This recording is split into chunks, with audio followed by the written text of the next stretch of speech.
Hey product managers, today we are going to talk about something related to valuation. A couple of weeks ago, Perplexity offered to buy Google Chrome browser for $34 billion, a news that was everywhere. It was like August 12, 2 weeks ago from now. And the details were that Perplexity has offered to buy Google Chrome browser for $34 billion. And actually, this company itself isn't that high in terms of value. They are just like $18 billion. They were valued like in July, but they have been promised by some of the investors that they will give them money if Google agrees to sell them. What we need to see is Perplexity said that they will let Google retain the default search engine in that, obviously, which will be temporary thing because Perplexity has itself their own search engine, and they were trying to make their own AI browser. If I'm not wrong, that its name is Comet. But the thing is that, is it really the value of of the Google Chrome browser or not? I think they are missing a big point. Let's see what is the value of Chrome. So I'm gonna do this a little bit calculation. So we know that Chrome is owned by Google, and we have to compete it with some other browser, right, in order to get some sort of valuation as a reference point.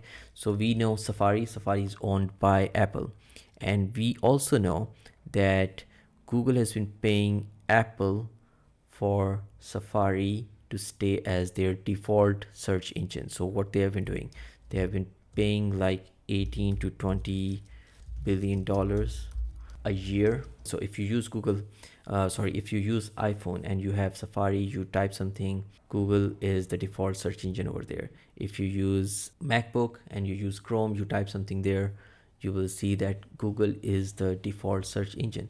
So Apple could change the default search engine to something else, but they did not, because that's what Google wants, and they are ready to pay for it, and they've been paying for it. So that means Safari worth 18 to 20 billion a year at least. And on this end, Chrome has been offered what, $34 billion.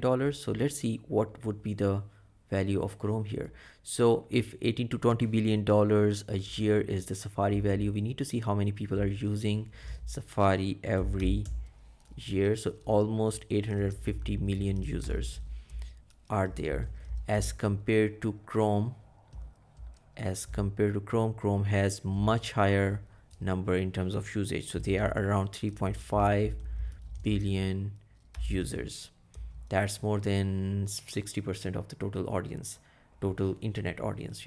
So 3.5 billion users are using Google Chrome as compared to Safari. So Safari is relatively a very small browser in terms of usage, and they are getting 18 to 20 billion a year just for the search engine. So that means, if we calculate it by users, so it will be like 21 to 23 per user per year. That is the value that Google and Apple thinks their users have.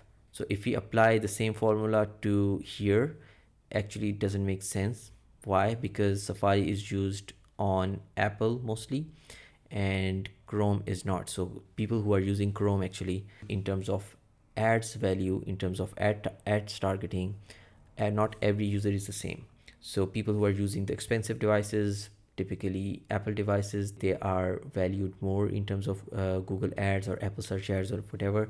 So saying that $21 per user is the value for all the Chrome users is not right, because there are people who are using the cheaper devices in terms of value. So we can have a little bit of idea if we don't have the details, but in my rough calculations, I think Chrome has like $55 billion a year value as compared to 18 billion of Safari. So this is the rough value of Chrome. And if we want to set the real value of the browser in order to acquire, it would be, I think, at least 5 years of revenue, and that would be $275 billion. So offering 34.5 billion dollars, I don't think it's a good number, because number one, it's not realistic at all.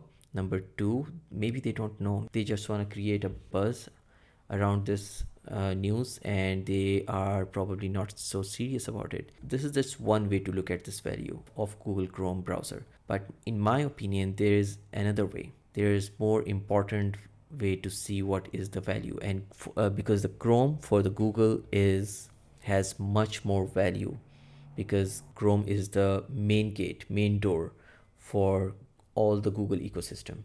You download Chrome and then you enter into the Google ecosystem. You search something, it is Google.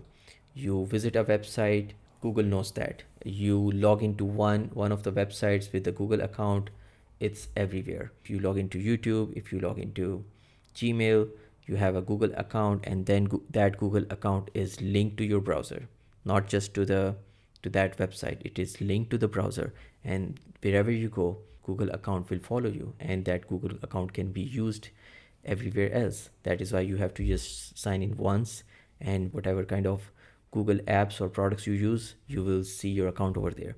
Whatever kind of website you use, Google Chrome knows everything. Google Chrome can see your behavior, they can track your history and everything, and that is used for Google Ads. And we all know that Google Ads is the best ad system, and it is probably not probably, it's definitely the highest revenue source for Google. So Chrome is not just a browser for them. Chrome is their sort of an operating system where they can do whatever they want to do.